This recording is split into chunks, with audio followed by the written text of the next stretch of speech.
Hey, good morning. 5 a.m. Mester Scrum Show. Hope you're doing well. It's a little bit late. It's a Sunday. We went to church, walked the dogs, did all the family stuff we had to do this morning. But anyway, back on. Wanted to go because this is our 699th episode. We're almost 700. So Monday will be 700 episodes. But today's topic, I wanted to talk about what value are you? Like, what is your value to the company? I was watching a video on bringing your value as a leader and all that kind of thing. And then I was thinking, the question I always get, when can we get rid of the Scrum Master? When do we don't need the Agile Coach anymore? So there's a real question out there. How do you prove your value to an organization? We're going to talk about that a little bit today. And this 5 a.m. Mester Scrum Show, I'm Greg Mester, Scrum Master and Agile Coach. And here we talk about Agile and Scrum any practical and tactical way. So you can bring value to the customer, which we're going to talk about today. Not work crazy hours to do that, and get home to family and friends so you can have fun, enjoy things, enjoy life, grow as a person outside of work too, and bring that diversity of thought into the workplace and have fun.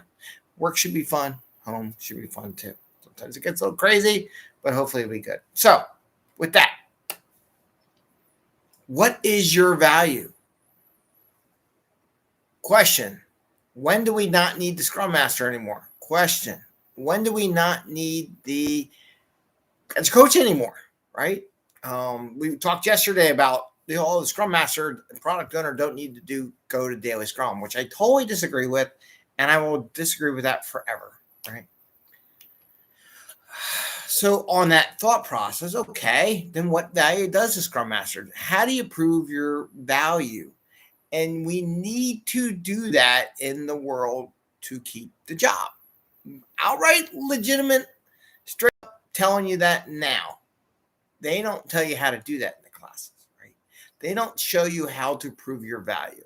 I'm going to do a couple metrics today, things to think about, but I'm also going to challenge you, okay? So as a coach, I'm going to challenge you. Maybe you can text me, send me some messages back, or how do you prove your value? How do you show that you have helped the organization grow? Think about it when you get a chance to watch this. Write some stuff down, some ideas. I'm going to throw some ideas, simple ones that you can use, but you got to really think about it because it's very important. The reason why all these people say, when do we don't need the Scrum Master? When do we don't need that? When do we don't need it? Because we're not doing a good job marketing ourselves as value add to the company. To be honest with you. Yeah, we teach them how to do Scrum. Oh, they're done. They know how to do Scrum. They've been doing it. Most of the times it's not. They've been doing Scrum for a year or whatever. They're good, right? Okay, good. Great. So this is what I'm going to talk about, how you and I can show our value. Some of the things I need to do. Some of this is stuff I need to redo every time I go to a company and reestablish that thing.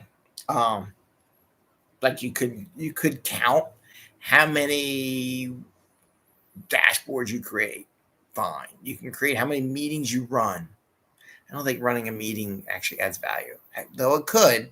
Depends what comes out of that. So let's talk about that. So what are things I do? I do one-on-ones. I help people personal growth. But how do you measure that personal growth? You could do surveys, right? Some people love surveys. I'm not a big survey person. But you can do a survey. Has it helped? Has it made you think about it and get that subjective data? And it is subjective, or is it objective? I think it's subjective data related to how they did. So you can do a survey. Don't do it too often. Everybody wants to do survey. People don't like surveys unless they see process improvement as a result of the survey. You can ask people, right? But does that really translate into corporate, into why do we want to keep hiring? Probably not. So let's think about this. I'm going to give you a couple as a idea. I'm going to give you two, right? One, coaching teams, velocity history. So I'll get, let's say, is this your capacity or velocity? So we got a velocity chart and people are like, oh, velocity is evil. Let's just do it, right? What is my value add?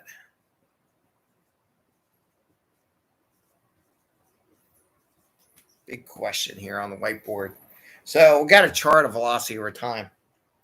And you're going to get, let's say you're going to go up and I'm going to do 2 colors. Do I have another color? I have a black ink one.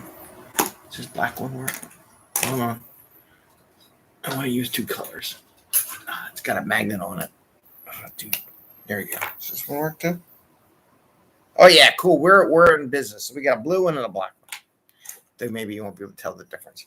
So blue is going to be committed, and black is going to be what was done.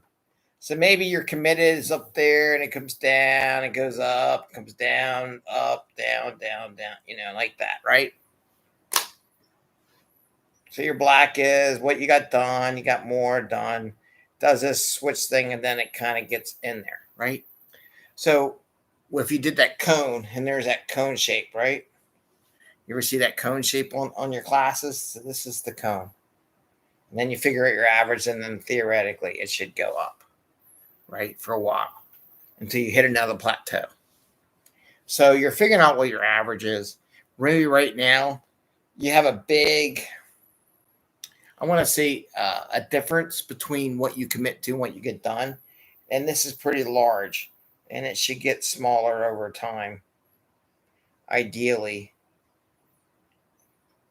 And this is your variance. Variance between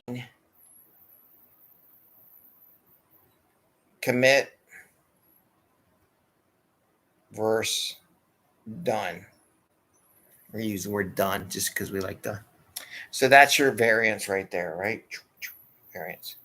And as you go, you can show how you as a team, as a facilitator of the group, help them manage into a point where they get a predictable variance. Now we're predictable.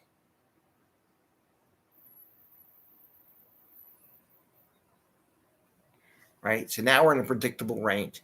So now as we estimate how much work we can do, we're very predictable. Most of my teams, when I get in there, sometimes they're up 25. I have teams that are 50% unpredictable.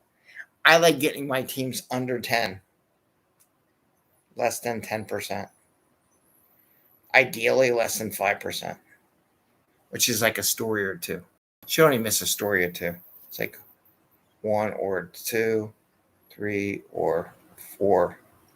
Maybe stories, right? So to be predictable, you're only going to miss maybe 1 or 2 because you're always pushing the envelope. If you hit every time, you're not pushing the envelope, okay? So that's the honesty. So that's one. So here I can show where I'm helping the teams become predictable. So that's one metric you can show. Are you improving predictability? Now another metric I want to share with you. So that's predictability. There's other variations. Again, there's growth up here. Growth. I think my blue one's dying. Growth. That's your next phase, right? So first off, you do predictability when you get a new team.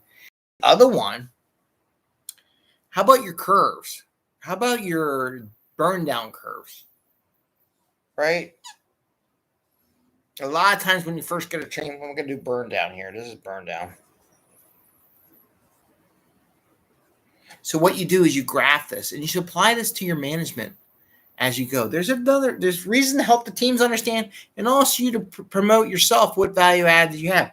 One of them, improving predictability. It's a good thing, right? The other one, burn down. Getting stuff to done so your predictability goes up. So it's a double supply. So, we have the straight line. We can do the straight line. That's the one in the book, right? But what really happens? First couple sprints, unless they're really good, they're up here somewhere, and then they come down. Boom, right? That's like first sprint, right?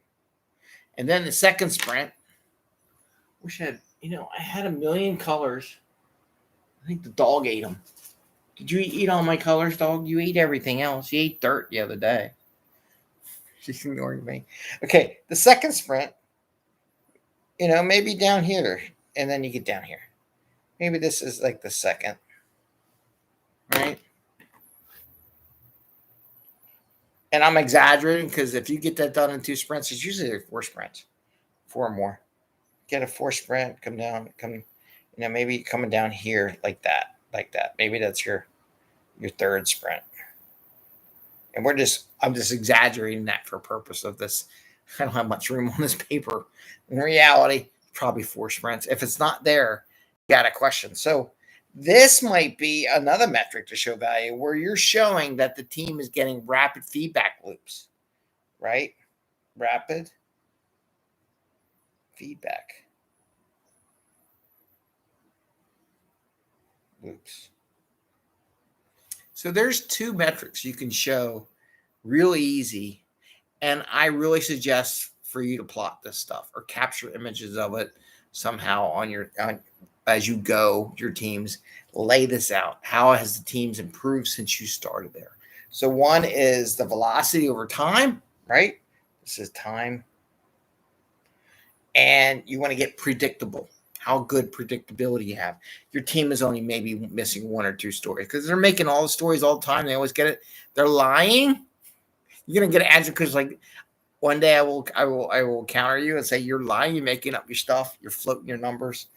2, you need to challenge them, and then later on you could do improving the teams. How's that going up? And then unless you're doing by hours, we had a whole show about that. And the other one is just show you burn down history. How have you helped facilitate the burn down so they get rapid feedback loops on what they're doing? So those are a couple things. What is your value, right? What is your value?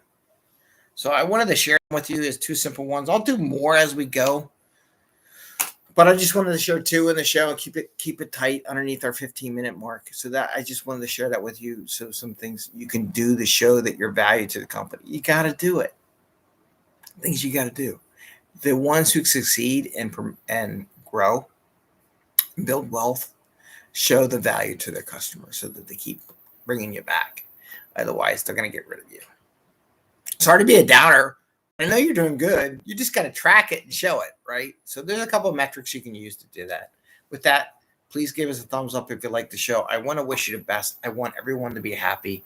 Good Scrum jobs, helping out organizations. And sometimes we have to educate the organization on how we contribute to them. They don't know. They don't realize it. And those 2 graphs, just 2 simple ones that you can do. You can track. Just pick today or when you started. You can go back in the system. You can look at the burn down charts.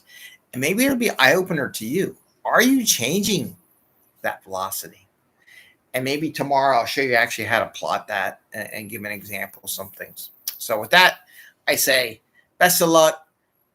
Enjoy your weekend. Don't forget our podcast shows. And I guess that's it. Happy scrumming. Enjoy. See you tomorrow on Monday. Bye.